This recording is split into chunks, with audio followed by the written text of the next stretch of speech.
महाराष्ट्रात एकंदरीत 48 लोकसभेच्या जागा आहेत। याच 48 जागांवरती कोण जिंकणार याचा आढावा आपण 3 भागांच्या या विशेष मालिकेतून घेणार आहोत। आम्ही जाहीर केल्याप्रमाणे कोणत्या मतदारसंघातलं चित्र कसं असेल याचा आढावा आजपासून आपण घेणार आहोत। हा रिपोर्ट बनवण्यापूर्वी आम्ही त्या मतदारसंघातल्या अनुभवी पत्रकारांची चर्चा केली आहे। अनेक सामाजिक कार्यकर्त्यांना आणि राजकीय पंडितांशी आम्ही संपर्क साधलाय। अगदी गावखेड्यापर्यंतच्या लोकांशी संपर्क साधून हा अहवाल आम्ही बनवलाय। आज पहिल्या टप्प्यात पार पडलेल्या मतदारसंघाचा आढावा घेऊ। कोण जिंकणार, कोण हरणार, कुणाचं पारडं जड आणि कोण घरी जाणार।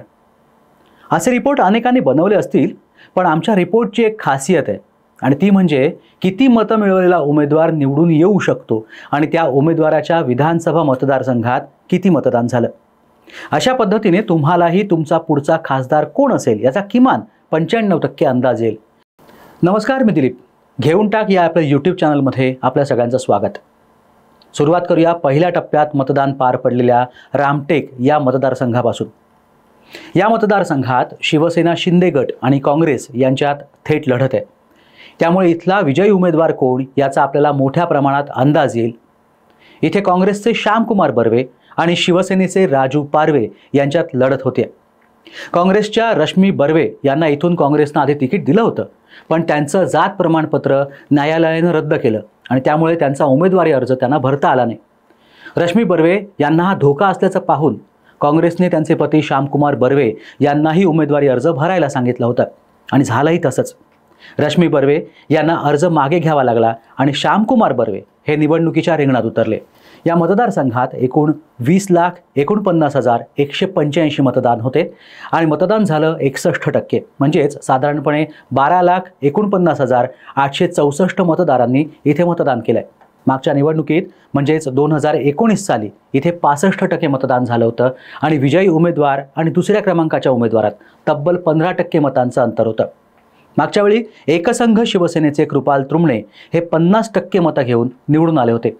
हेच गणित जर समोर ठेवलं तर यावेळी जो उमेदवार साधारणपणे 6.25 लाख मतं घेईल तो उमेदवार निवडून येईल असं आता तरी म्हणता येत आहे। आता ग्राउंड रिपोर्ट काय म्हणतो ते पाहू। काँग्रेसचे जिल्हाध्यक्ष राजेंद्र मुळीक म्हणतात की काँग्रेसला 6 विधानसभा मतदारसंघात आघाडी मिळेल आणि श्यामकुमार बर्वे हे किमान 1.25 लाख मतांनी निवडून येतील। उमरेडमध्ये सर्वाधिक मतदान झालं असून काँग्रेसला इथून 25,000चं लीड मिळेल। शेतकऱ्यांमध्ये प्रचंड रोष होता, बेरोजगारीमुळे युवकांमध्ये चीड होती, जी मतदानातून स्पष्ट होईल असा त्यांचा दावा आहे।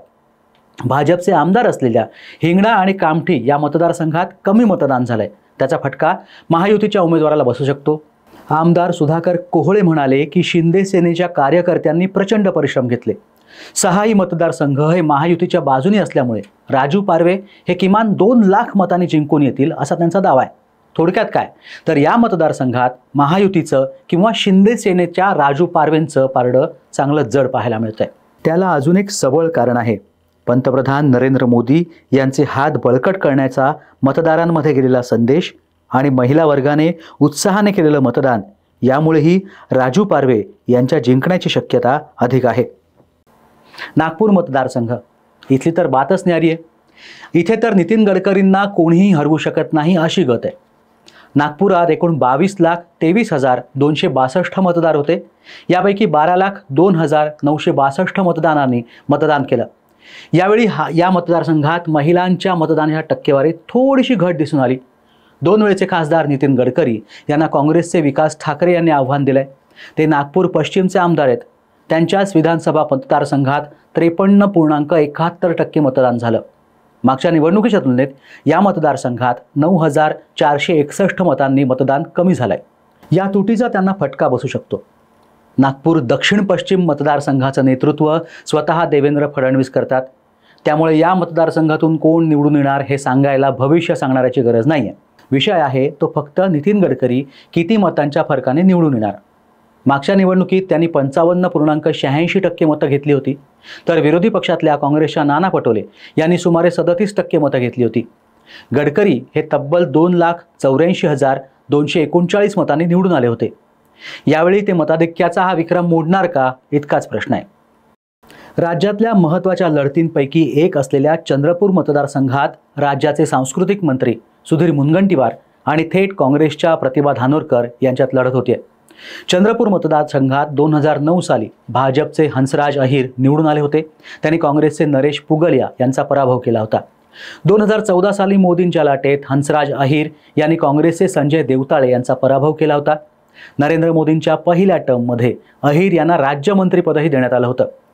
2019 मध्ये मात्र त्यांना काँग्रेसचे सुरेश धानोरकर यांच्याकडनं पराभव पत्करावा लागला होता. धानोरकरांनी हंसराज अहिर यांचा 44,800 मतांनी पराभव केला होता. सुधीर मुनगंटीवार यांनी चंद्रपुरात चांगलं काम केलंय. ते चंद्रपूरचे पालकमंत्री आहेत. त्यांनी 2014 ते 19 या काळात अर्थमंत्री म्हणून आणि जून 22 पासून वन आणि सांस्कृतिक मंत्री म्हणून अनेक विकास कामं केलीत. त्यांच्या या कामगिरीचा फायदा लोकसभा निवडणुकीत उचलण्याच्या दृष्टीनं भाजप नेत्यांनी त्यांना लोकसभेच्या रिंगणात उतरवण्याचा निर्णय घेतला. चंद्रपूर लोकसभा मतदारसंघात राजुरा, चंद्रपूर, बल्लारपूर, अरोरा, वर्णी आणि आर्णी असे 6 विधानसभा मतदारसंघ येतात. यातले 4 मतदारसंघ महायुतीकडे आहेत, तर 2 महाविकास आघाडीकडे आहेत. त्यामुळे मुनगंटीवार यांचं पारडं जड दिसतंय. असं असलं तरी सुद्धा प्रतिभा धानोरकर याही तगड्या उमेदवार आहेत. त्यांचे पती सुरेश धानोरकर यांच्या निधनाच्या सहानुभूतीचा त्यांना लाभ मिळेल असं तिथले पत्रकार म्हणतात. त्या स्वतः आमदार आहेत. मुनगंटीवार हे केवळ एका जिल्ह्यापुरते मर्यादित आहेत. धानोरकरांना कुणबी, मुस्लिम आणि अनुसूचित जमातीच्या मतदारांचा त्यांच्यावरती प्रभाव आहे. त्यांची मतं प्रतिभा धानोरकरांना मिळू शकतात. भारतीय जनता पक्षानं इथं ओबीसी चेहरा द्यायला पाहिजे होता, तो दिला नाही. धानोरकर या स्वतः कुणबी समाजाच्या आहेत. त्यामुळे त्या या निवडणुकीत मुनगंटीवार यांना जोरदार टक्कर देणार हे नक्की आहे. इथले स्थानिक पत्रकारांनी तर धानोरकर यांना विजयी म्हणून घोषित करून टाकलंय. तरीही 4 तारखेचा निकाल काय सांगतो हे पाहूया. मात्र सुधीर भाऊ यांनी सांस्कृतिक कार्यमंत्री म्हणून केलेलं काम आणि भाजपच्या कार्यकर्त्यांची एकी यामुळे मुनगंटीवारांच्या विजयाची शक्यता नाकारता येत नाही. याला जोड आहे ती पंतप्रधान नरेंद्र मोदी यांचे हात बळकट करण्याच्या संदेशाची. हा संदेश मतदारांमध्ये प्रभावीरित्या पोहोचवण्यात मुनगंटीवार यशस्वी ठरले. भंडारा गोंदिया मतदारसंघात भारतीय जनता पार्टीचे सुनील मेंढे आणि काँग्रेसचे प्रशांत पडोले यांच्यात लढत झाली. वंचित बहुजन आघाडीने संजय किवट यांना उभं केलं होतं. या मतदारसंघात एकूण 67% मतदान झालंय, जे मागच्या निवडणुकीच्या तुलनेत 1.2% कमी आहे. या मतदारसंघात भाजपचे सुनील मेंढे हे 2019 मध्ये 52.23% मतं मिळवून निवडून आले होते. तर त्यांचे प्रतिस्पर्धी काँग्रेसचे नाना पंचबुद्धे यांना 36.28% मतं पडली होती. म्हणजेच यंदा जो उमेदवार 50%च्या वर मतं मिळवेल त्याचा विजय निश्चित आहे. या मतदारसंघात 4 आमदार महायुतीचे आहेत, तर 2 मवियाचे आहेत. साकोलीचे आमदार आहेत नाना पटोले. या मतदारसंघात मतदानाची टक्केवारी वाढली आहे. त्यामुळे या वाढलेल्या टक्केवारीचा काँग्रेसला लाभ होईल असा दावा काँग्रेस करते. तर आदल्या दिवशी सूचना केलेल्या नियोजनाचा फायदा मतदान वाढीसाठी झाला असं भाजपचं म्हणणं आहे.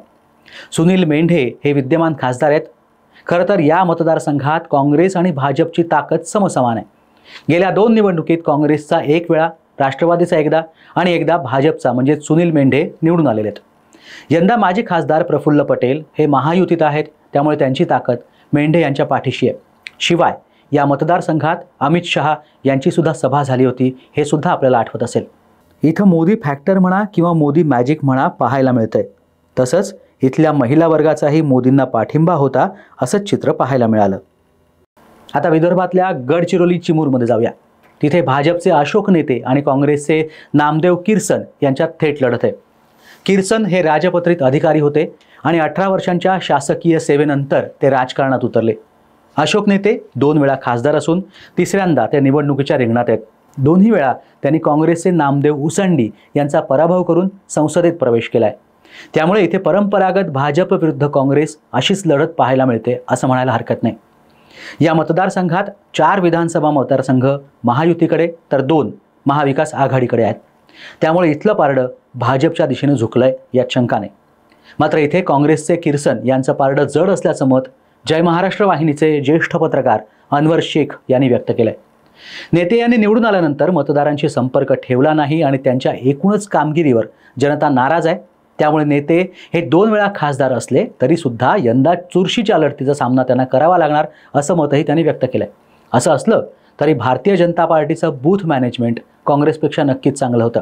त्यामुळे अशोक नेते यांच्या विरोधातली लाट ही प्रचारातल्या नियोजनामुळे काहीशी कमी होण्याची शक्यता आहे असंही ते म्हणतात.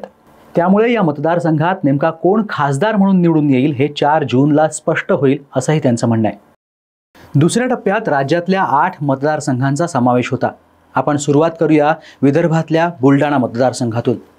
बुलढाण्यात शिवसेना विरुद्ध शिवसेना अशी थेट लढत पाहायला मिळाली.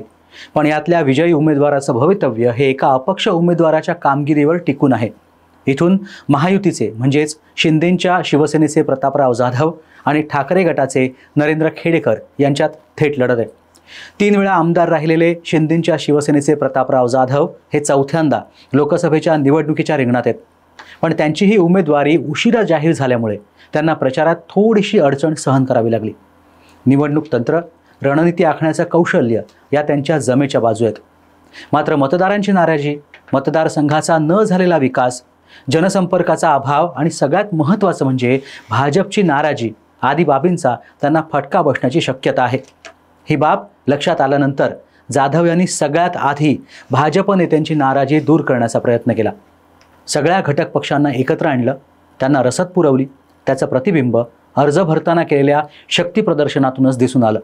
असं असलं तरीही मुख्यमंत्री शिंदे यांना बुलढाण्यात रात्री उशिरापर्यंत तळ ठोकावा लागला होता. यातूनच युतीत सारं काही आलबेल नाही हे स्पष्ट झालं. या मतदारसंघात मराठा समाजाचे 5.6 लाख मतदार आहेत. मात्र उमेदवारही 6 आहेत.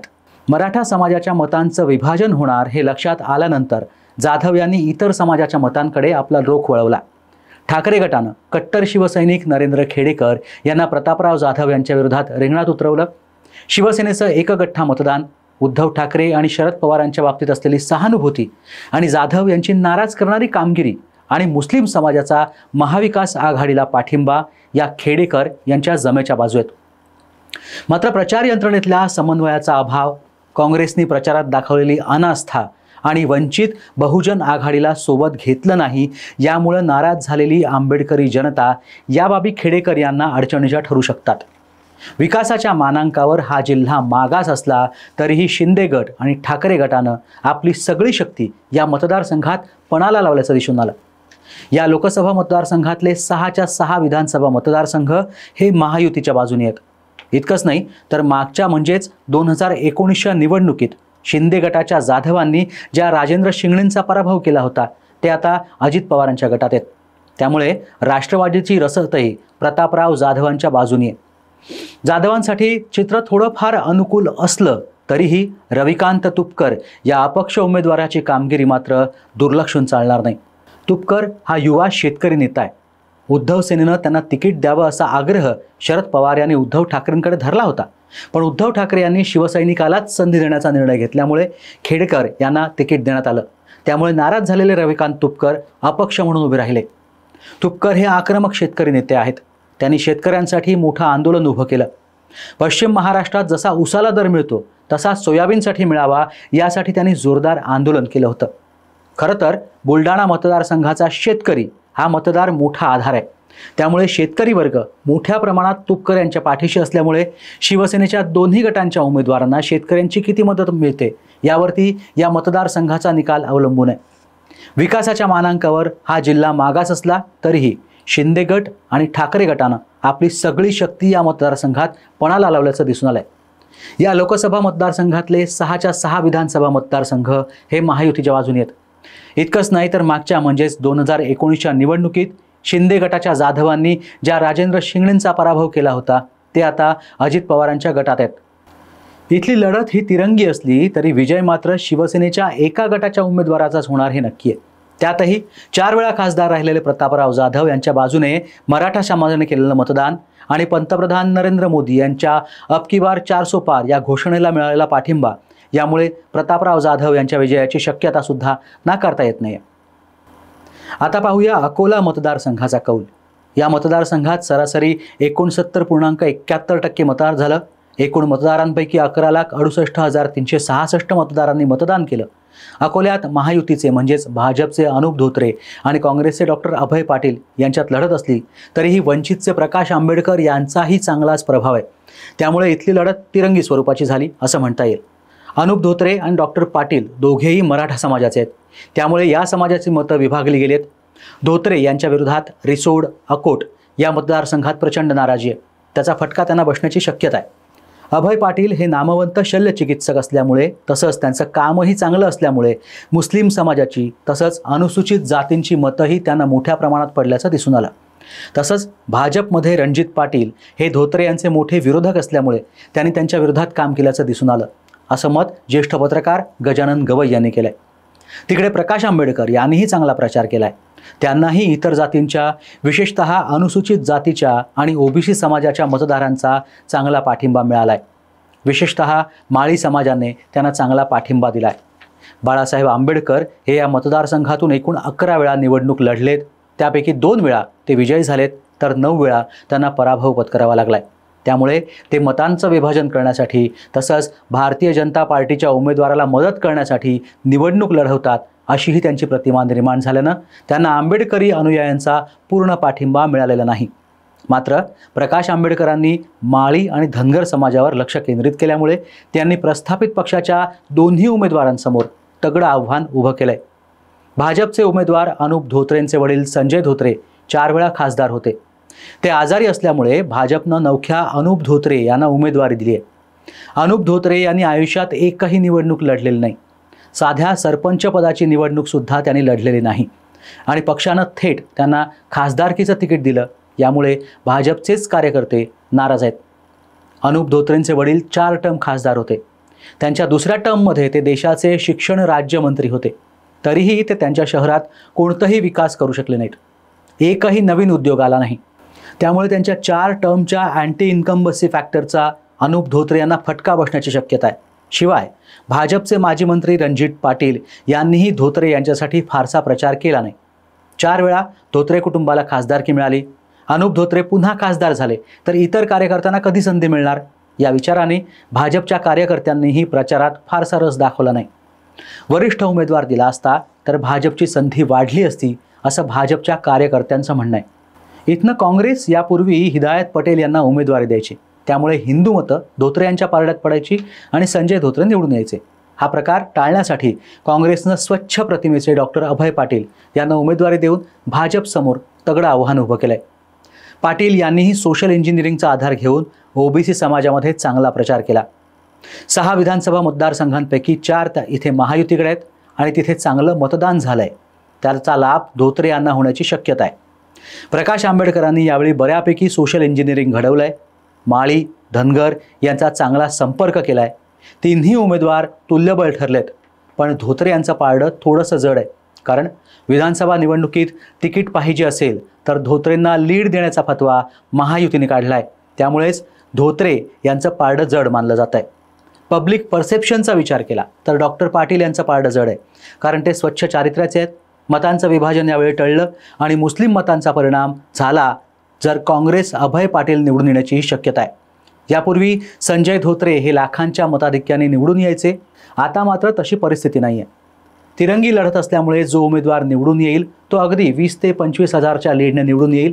असं असलं तरीसुद्धा मोदी मॅजिक, भाजपचं बूथ मॅनेजमेंट आणि युवा चेहरा असलेल्या अनुप धोत्रे यांचं पारडं काहीसं जड असल्याचं पाहायला मिळतंय। आता अमरावतीमध्ये काय चित्र आहे ते पाहूया। इथे भाजपच्याच आक्रमक नेत्या नवनीत राणा, काँग्रेसचे बळवंत वानखेडे आणि प्रहार जनशक्ती पार्टीचे दिनेश बुप यांच्यात खरी लढत आहे। लढत तिरंगी असली तरीही त्यात बच्चू कडू हा फॅक्टरही मोठी भूमिका पार पाडतोय। महायुतीचा भाग असूनही कडू यांनी राणा यांच्या विरोधात उमेदवार उभा केला आणि उघडपणे राणांच्या विरोधात प्रचार केला। अमरावतीमध्ये 63.67% मतदान झालं, म्हणजेच साधारणपणे 11,69,097 मतदारांनी मतदानाचा अधिकार बजावलाय। आदिवासी बहुल मेळघाटात सर्वाधिक 71.55% मतदान झालंय। नवनीत राणा यांचे पती रवी राणा यांच्या बडनेरा मतदारसंघात कमी मतदान झालंय। हे झालं मतदानाचं चित्र। आता पाहूया तिन्ही उमेदवारांच्या जमेच्या आणि विरोधात जाणाऱ्या बाजू। भाजपच्या उमेदवार नवनीत राणा या तिसऱ्यांदा निवडणूक लढवत आहेत। त्या तेलुगू चित्रपटात नायिका होत्या। 2011 मध्ये त्यांचा रवी राणा यांच्यासोबत विवाह झाला। 3च वर्षांनी म्हणजेच 2014च्या लोकसभा निवडणुकीत राष्ट्रवादी काँग्रेसनं त्यांना तिकीट दिलं होतं, पण त्यांना पराभवाचा सामना करायला लागला होता। मागच्या वेळेस म्हणजे 2019च्या निवडणुकीत अपक्ष उमेदवार म्हणून त्या लढल्या, ज्यावेळी त्यांना राष्ट्रवादी काँग्रेस आणि काँग्रेसनं पाठिंबा दिला होता। शरद पवार यांनीच त्यांना अपक्ष म्हणून उभं राहायचा सल्ला दिला होता आणि काँग्रेसचा पाठिंबा मिळवून दिला होता। त्यामुळे त्यांनी पूर्वीच्या एकसंघ शिवसेनेचे आनंदराव अडसूळ यांचा पराभव केला होता. निवडून आल्यानंतर त्यांची कारकीर्द ही अत्यंत वादग्रस्त राहिली.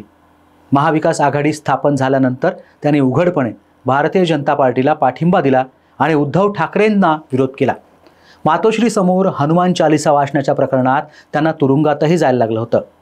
यंदाच्या निवडणुकीत मात्र त्या अपक्ष म्हणून निवडणूक न लढवता थेट भाजपच्या तिकिटावरती निवडणूक लढल्या.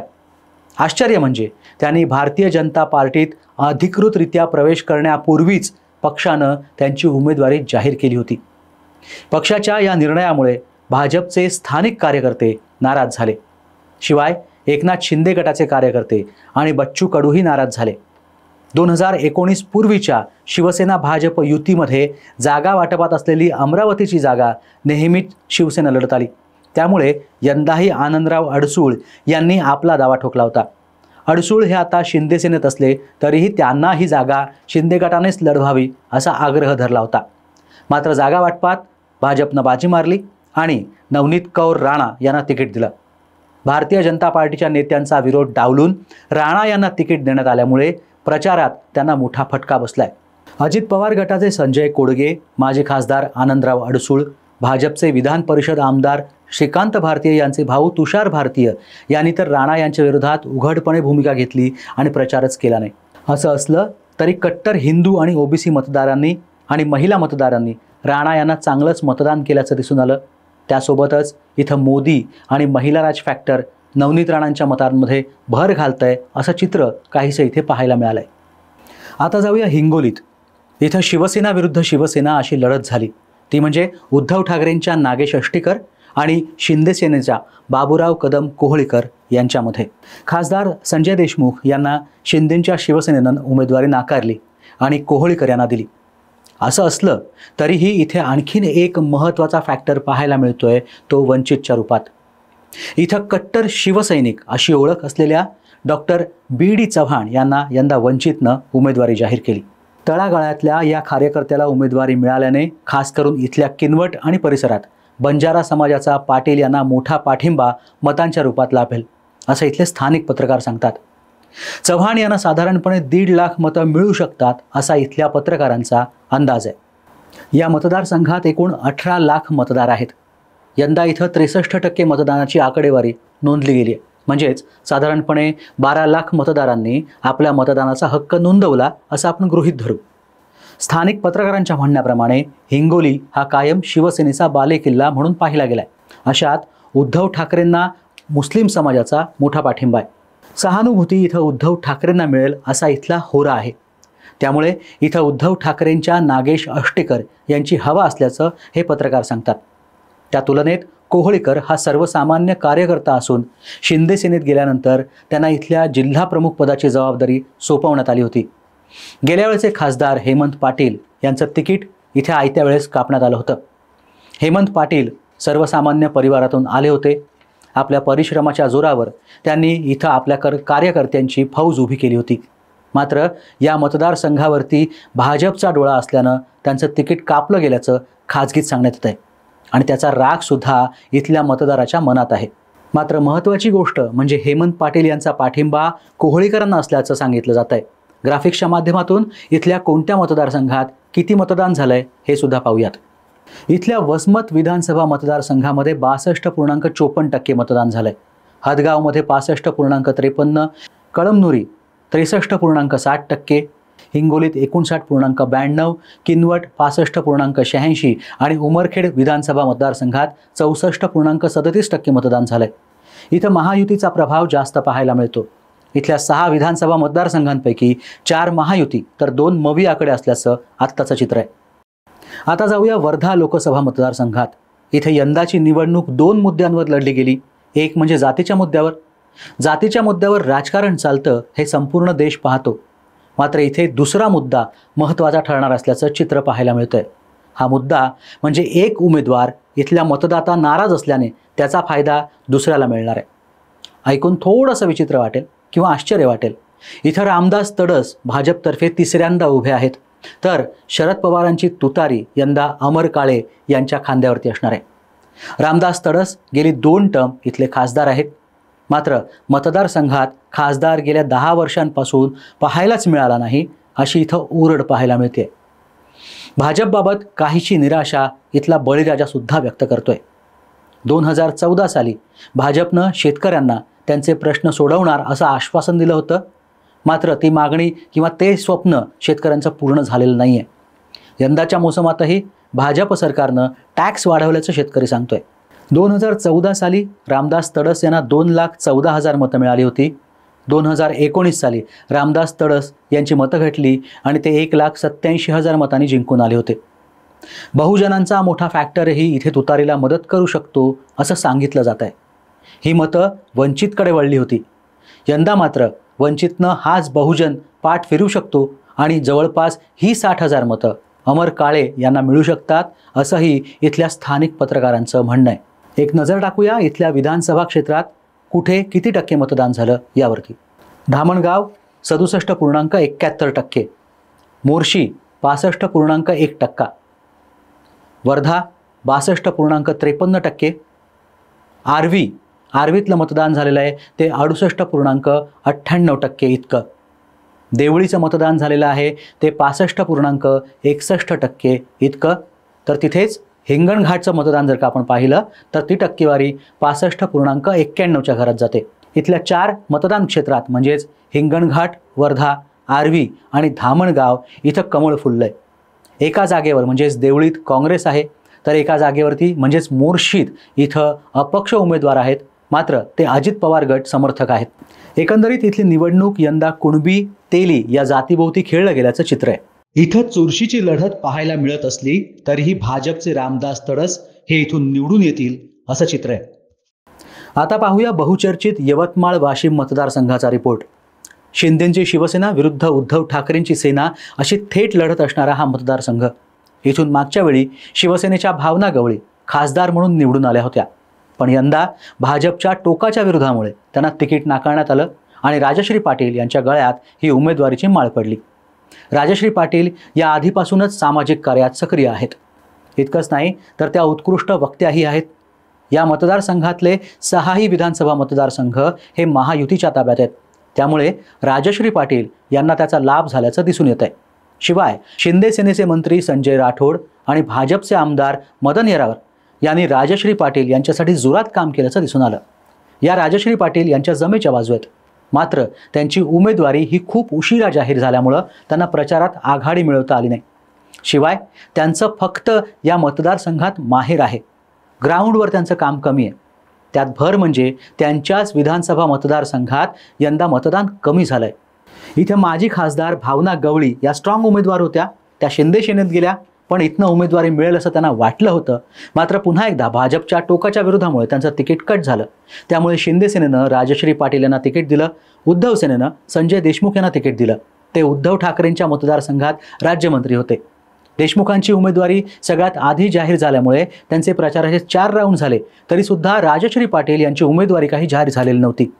या मतदारसंघात बंजारा समाज मोठ्या प्रमाणात आहे. बंजारा समाजाचं श्रद्धास्थान असलेल्या पोहरागडच्या विकासासाठी जास्तीत जास्त निधी आणणं, त्याचा जीर्णोद्धार यासाठी संजय देशमुख यांनी मोठं काम केलंय. त्यामुळेच हा समाज देशमुखांच्या पाठीशी असल्याचं दिसून आलं. इकडे राजश्री पाटील यांच्या प्रचारात भावना गवळी कुठेच दिसल्या नाहीत. अगदी शेवटी त्या थोड्याशा घराबाहेर पडल्या. त्यामुळे काँग्रेसचे संजय देशमुख यांचंच पारडं जड असल्याचं इथल्या स्थानिक पत्रकारांचं किंवा स्थानिकांचं म्हणणं आहे. तरीही राजश्री पाटील यांचा आक्रमक प्रचार आणि त्यांचे पती हेमंत पाटील यांनी मराठा आरक्षण आंदोलनात घेतलेली आक्रमक भूमिका याचा फायदा राजश्री पाटील यांना झाल्याचं दिसून आलं. याशिवाय महिला वर्गात असलेली मोदींची लाट यामुळेही राजश्री पाटील यांचं पारडं जड आहे असं म्हटलं तर वावगं ठरू नये. आता पाहूयात नांदेडचा निकाल काय लागतो. इथे अशोक चव्हाण फॅक्टर महत्त्वाचा आहे. इथे भाजपतर्फे खासदार प्रताप पाटील चिखलीकर यांना पुन्हा उमेदवारी दिली गेली, तर काँग्रेसनं ज्येष्ठ नेते वसंत चव्हाण यांना तिकीट दिलं. इथं कमळ आणि पंजा यांच्यात थेट लढत होते. इथे सुमारे 63% मतदान झालं होतं. मराठा समाजाची मतं इथं सर्वाधिक आहेत, पण जरांगे पाटील यांच्या आंदोलनामुळे मराठा समाजाची मतं नेमकी कोणाच्या बाजूने झुकली हे निकाल लागल्यानंतरच कळेल. मुस्लिम आणि दलित समाजाची 100% मतं ही चव्हाण यांच्या पारडात पडल्यामुळे त्याचा फायदा काँग्रेसला नक्की होऊ शकतं हीच मतं साधारणपणे 3 लाखांच्या घरात जातात. या मतदारसंघात एकूण 11,28,570 मतदारांनी आपल्या मतदानाचा हक्क बजावलाय. इथे अशोक चव्हाण यांनी निवडणुकीच्या तोंडावर भाजपमध्ये केलेला प्रवेश भाजपच्या पथ्यावर पडणार आहे. याशिवाय मोदी, फडणवीस, गडकरी, अमित शहा या स्टार प्रचारकांच्या मोठ्या सभा इथे पाहायला मिळाल्या. याविरुद्ध नाना पटोले सोडले तर इथं महाविकास आघाडीचा कुठलाही नेता फिरकला नाही. त्यामुळे चव्हाण यांना त्याचा प्रचार हा स्वतःच करावा लागला. एकंदरीत इथली लढत अत्यंत चुरशीची होणार असून दोन्ही उमेदवारांना समसमान संधी आहे. राज्यात सगळीकडे 2 शिवसेना आणि 2 राष्ट्रवादी यांच्यात कार्यकर्त्यांचा संभ्रम झाला होता. सर्वत्र दोन्ही गटाच्या कार्यकर्त्यांनी एकेकाळी काम केलं होतं. यंदाच्या निवडणुकीत मात्र त्यांना एकमेकांच्या विरोधात काम करावं लागलंय. नांदेड हा असा एकमेव मतदारसंघ आहे जिथं काँग्रेसमध्येही हीच स्थिती पाहायला मिळाली होती. अशोक चव्हाण यांच्या कार्यकर्त्यांमध्ये फूट पडलेली होती. अशोक चव्हाणांच्या समर्थकांना भाजपच्या चिखलीकरांसाठी प्रचार करावा लागला, तर पक्षाशी एकनिष्ठ राहिलेल्या कार्यकर्त्यांना आपल्याच सहकाऱ्यांच्या विरोधात प्रचार अधिकृत उमेदवारासाठी करावा लागला होता. भारतीय जनता पार्टीचे चिखलीकर निवडून आले तर त्यांचं मताधिक्य हे 25 ते 30 हजारांपेक्षा जास्त असणार नाही अशी स्थिती आहे. या उलट सर्व शक्यता ओलांडून वसंत चव्हाण हे निवडून आले तरी त्याचं आश्चर्य वाटणार नाही. अशोक चव्हाण नसतानाही काँग्रेसने इथं बाजी मारली तर हा भाजपसाठी मोठा धक्का असेल असं ज्येष्ठ पत्रकार विनायक एकबोटे म्हणतायत. आयत्या वेळी इथे नरेंद्र मोदींच्या नावाचं मॅजिक चाललं तर मात्र इथला निकाल बदलू शकतो अशीही शक्यता इथं वर्तवण्यात येते. आता नांदेडच्या शेजारच्या परभणी या मतदारसंघाने कोणाला कौल दिला ते पाहूया. परभणीत 2014च्या तुलनेत यंदा तब्बल मतदानामध्ये 4% घट झाली आहे. महिलांचा टक्का 5% घटल्याचं इथं दिसून आलेलं आहे. परभणी मतदारसंघात 37% मतदारांनी मतदानाकडे पाठ फिरवली आहे. एकट्या गंगाखेड मतदारसंघात 1.5 लाख मतदारांनी मतदानाकडे कानाडोळा केलाय. पाथरीत सर्वात जास्त तर परतूरमध्ये सगळ्यात कमी मतदान झालंय. इथं भाजपने राष्ट्रीय समाजवादी पक्षाचे महादेव जानकर यांना पाठिंबा दिला होता. म्हणजेच जानकर हे महायुतीचे उमेदवार होते. तर महाविकास आघाडीतर्फे उद्धव ठाकरे गटाचे संजय जाधव हे रिंगणात होते. राज्यातला हा असा एकमेव मतदारसंघ आहे जिथे निवडणूक चिन्हामध्ये ना कमळ होतं, ना धनुष्यबाण, ना पंजा, ना घड्याळ. इथं लढत झाली ती उद्धव ठाकरेंची मशाल आणि भाजपच्या पाठिंब्यावर लढणारे जानकर यांच्या शिट्टी या निवडणूक चिन्हावरती. या मतदारसंघाने सगळ्याच स्टार प्रचारकांच्या सभा पाहिल्या. पंतप्रधान नरेंद्र मोदी, देवेंद्र फडणवीस, रावसाहेब दानवे, पंकजा मुंडे यांनी महायुतीतर्फे सभा घेतल्या तर त्याला अजित पवारांनी आणि मुख्यमंत्री एकनाथ शिंदे यांच्या सभांनीही मदत केली. त्यामुळे जानकर यांच्या बाजूनी चांगलीच वातावरण निर्मिती झाली आहे. तिकडे महाविकास आघाडीतर्फे उद्धव ठाकरे, शरद पवार, आदित्य ठाकरे यांच्याही सभा झाल्या. हा मतदारसंघ म्हणजे शिवसेनेचा हक्काचा मतदारसंघ. इथून 7 वेळा शिवसेनेचा खासदार निवडून आलाय. असं असलं तरी परभणी लोकसभा मतदारसंघातल्या 6 विधानसभा मतदारसंघापैकी 3 मतदारसंघ हे महायुतीकडे तर 3 हे महाविकास आघाडीकडे आहेत. यंदाची निवडणूक ही मराठा आरक्षणाच्या अवतीभोवती फिरली आहे. जरांगेंच्या आंदोलनामुळे जिल्ह्यात मराठा विरुद्ध ओबीसी असं चित्र तयार झालं. ओबीसी नेत्यांनी भुजबळांच्या नेतृत्वाखाली ओबीसी एल्गार मेळावे घेतले होते. याचाच फायदा जानकरांना झाला. या मतदारसंघात ओबीसींचं मतदान निर्णायक ठरतं. जवळपास 80% हे मतदान ओबीसींचं आहे. तसंच मुस्लिम मतांचा टक्काही इकडे खूप आहे.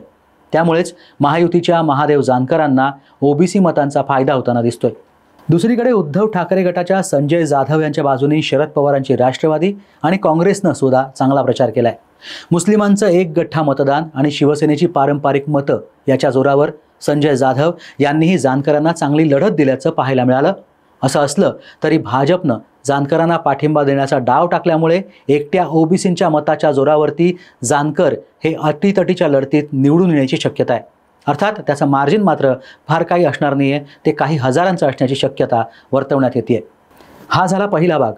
या भागात आपण पहिल्या आणि दुसऱ्या टप्प्यात पार पडलेल्या एकूण 14 मतदारसंघांचा आढावा घेतला. तुम्हाला या रिपोर्टबद्दल काय वाटतं ते कमेंट बॉक्समध्ये नक्की नमूद करा. चॅनलला सबस्क्राईब करा आणि बेल आयकन दाबायला विसरू नका. कमेंट बॉक्समध्ये तुम्ही आम्हाला मार्गदर्शनसुद्धा करू शकता. तसंच दुसऱ्या भागात तुमच्या काय अपेक्षा आहेत हे सांगायलाही विसरू नका. तुमचं विश्लेषणही महत्त्वाचं आहे. त्यानंतर प्रसारित होणाऱ्या दुसऱ्या भागात आपण तिसऱ्या आणि चौथ्या टप्प्यातल्या मतदारसंघांचा आढावा घेणार आहोत. व्हिडिओ पाहिल्याबद्दल तुमचे धन्यवाद.